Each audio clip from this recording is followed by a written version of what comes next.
सीटों से पीछे रह गए। उस हार का मलाल बार बार दिखता रहता है तेजस्वी के चेहरे से। देखिए, खुशी की बात यह है कि हमारे हार में भी जीत थी। बिहार का चुनाव जो था रियल इश्यूज पे, जो ग्राउंड में जो मुद्दे थे उस पे हम लोगों ने चुनाव लड़ा। मुद्दे क्या थे? पढ़ाई, दवाई, कमाई, सिंचाई, सुनवाई और कार्रवाई वाली सरकार। और बेरोजगारी का जो बिहार केंद्र बना हुआ था, उस मुद्दों को हम लोगों ने उठाने का काम किया।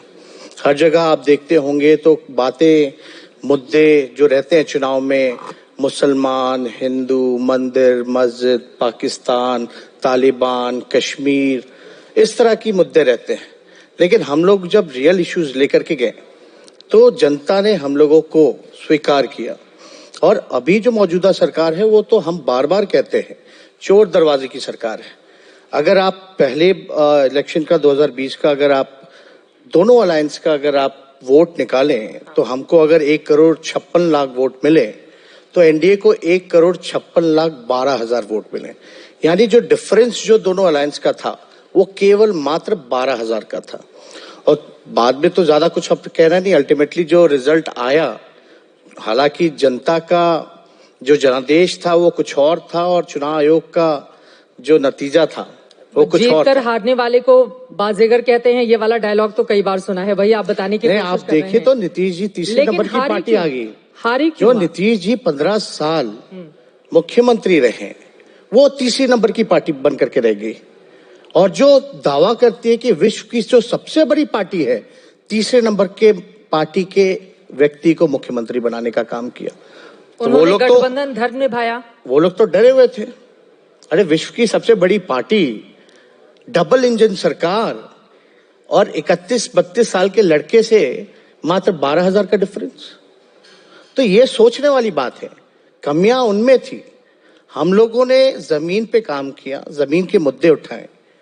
जो गरीबी है, जैसे आपने खुद अभी ब्रीफ किया, अभी आप देखिएगा तो सभी सूचकांक में, नीति आयोग की रिपोर्ट में बिहार पीछे से नंबर 1 है, यानी फिसड्डी है। और कई बार हम लोगों ने सुप्रीम कोर्ट के भी फटकार को देखा, जो बिहार सरकार के प्रति कई घटनाओं पर भी देने का काम किया गया कि क्या व्यवस्था है वहां, इस पे भी सवाल खड़े किए सुप्रीम कोर्ट ने। तो अभी बिहार में बहार है, नीतीश कुमार नहीं है। अभी बिहार बर्बाद है क्योंकि नीतीश कुमार है। ये स्थिति जो है यही बात तो आप 2020 में भी गिना रहे थे ना। लेकिन मैं फिर उसी सवाल पे आना चाहूंगी, हारी क्यों? आप लोगों ने समीक्षा की होगी, क्या देर से निकले लोगों के बीच इस वजह से हार का सामना करना पड़ा, या एमआईएम की एंट्री हो गई इस वजह से तेजस्वी हार गए? क्या कारण रहा? हार के पीछे की वजह क्या रही?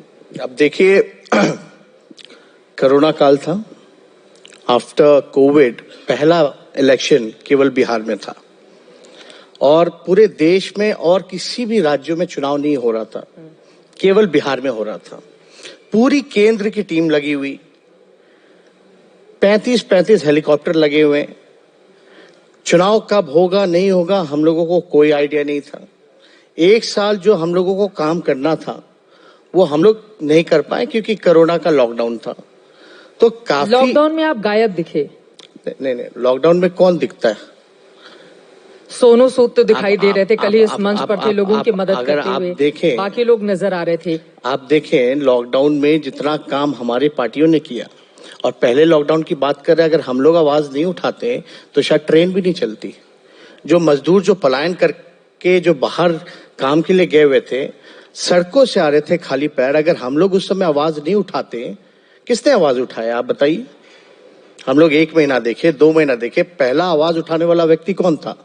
अगर आप हम बताना नहीं चाहेंगे, लेकिन आप टाइमलाइन को अगर मेरे देखें तो पूरे टाइमलाइन में अगर आप लोग देखेंगे ट्विटर का या फेसबुक पर, सोशल मीडिया पे या इंटरव्यू के माध्यम से लगातार सरकार को हम लोगों ने घेरा, प्रेशर बनाया, तब जाकर के छूट मिली।